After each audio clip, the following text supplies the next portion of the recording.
के सीकर जिले के काछवा गांव में आयोजित तेजाजी मंदिर के लोकार्पण समारोह में आरएलपी सुप्रीमो और सांसद हनुमान बेनीवाल शामिल हुए।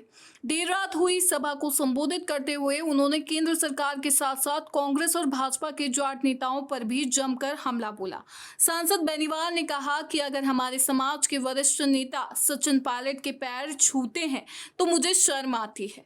उन्होंने कहा कि अगर जाट नेताओं के पैर छूने ही हैं तो अपने ही समाज के नेताओं के छू लो, जो सचिन पायलट से ज्यादा समझदार है, लेकिन उनकी आदत नहीं जाएगी। बेनीवाल ने आगे कहा कि वे नेता उस दौर के हैं जब जनता को बेवकूफ बनाकर वोट लिए जाते थे। 2018 में साधन और संसाधन नहीं थे। कुछ नेता हमें मझधार में छोड़कर चले गए। हम अकेले लड़ते रहे और आप हमारे साथ थे, लेकिन मुझे कोई शिकायत नहीं है। बेनीवाल ने कहा कि देश में चाहे कितने भी तूफान आ जाएं, लेकिन अब कांग्रेस 130 सीटों का आंकड़ा पार नहीं कर पाएगी। बेनीवाल ने एक बार फिर राजस्थान में जाट मुख्यमंत्री बनाने की मांग दोहराई। उन्होंने कहा कि इस मामले में वे अकेले ऐसे नेता हैं जो खुलकर आवाज उठाते हैं। बेनीवाल ने कहा कि यदि दूल्हा ढंग का हो तो मैं बाराती बन जाऊंगा, दुल्हन नहीं बनूंगा। अब दूल्हा मिल ही नहीं रहा तो मैं क्या करूं। उन्होंने कहा कि 2018 से तेविस आ गई।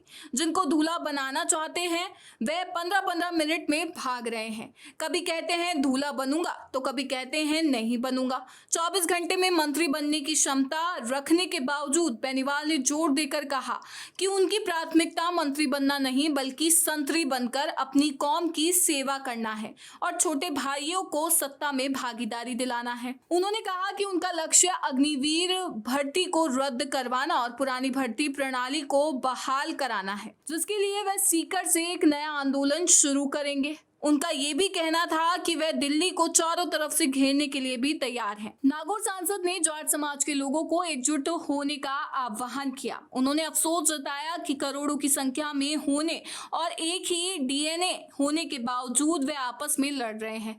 उन्होंने बताया कि कैसे कुछ नेता जाट समुदाय को मुख्यमंत्री पद का झूठा वादा देकर गुमराह करते हैं, जबकि बाद में मुख्यमंत्री कोई और बन जाता है। उन्होंने ये भी कहा कि किसी नेता के चले जाने से देश को कोई फर्क नहीं पड़ता, जैसा कि इंदिरा गांधी, राजीव गांधी और अटल बिहारी वाजपेयी के साथ हुआ था। 2003 में वसुंधरा राजे से हुए अपने झगड़े को याद करते हुए बेनीवाल ने कहा कि अगर ये झगड़ा नहीं होता तो वह तभी मंत्री बन जाते। उन्होंने कहा या तो हम नहीं या फिर मैडम नहीं, और वह रहे और वसुंधरा राजे को जाना पड़ा। बेनीवाल ने भजनलाल सरकार पर हमला करते हुए कहा कि भजनलाल का समय ज्यादा लंबा नहीं चलेगा। उन्होंने पूर्व मुख्यमंत्री गहलोत का भी जिक्र किया, जिन्होंने कहा था कि वे जादूगर हैं और उनके बेटे को कोई नहीं हरा सकता, लेकिन उन्होंने केवल 4 रैलियां करके गहलोत की जादूगरी को खत्म कर दिया। बेनीवाल ने लगे हाथ कांग्रेस पार्टी पर निशाना साधा और भविष्यवाणी की कि आगामी चुनावों में कांग्रेस 130 से अधिक सीटें नहीं जीत पाएगी। राहुल गांधी और प्रियंका गांधी की ओर इशारा करते हुए उन्होंने व्यंग्यपूर्वक कहा कि यदि वे दोनों भाई बहन मिलकर लड़े तो भी शायद ही 132 तक पहुंच पाएंगे। इस खबर के बारे में आप अपनी राय हमें कमेंट में लिखें। वीडियो पसंद आया हो तो इसे लाइक करें, शेयर करें और चैनल को सब्सक्राइब करना ना भूलें।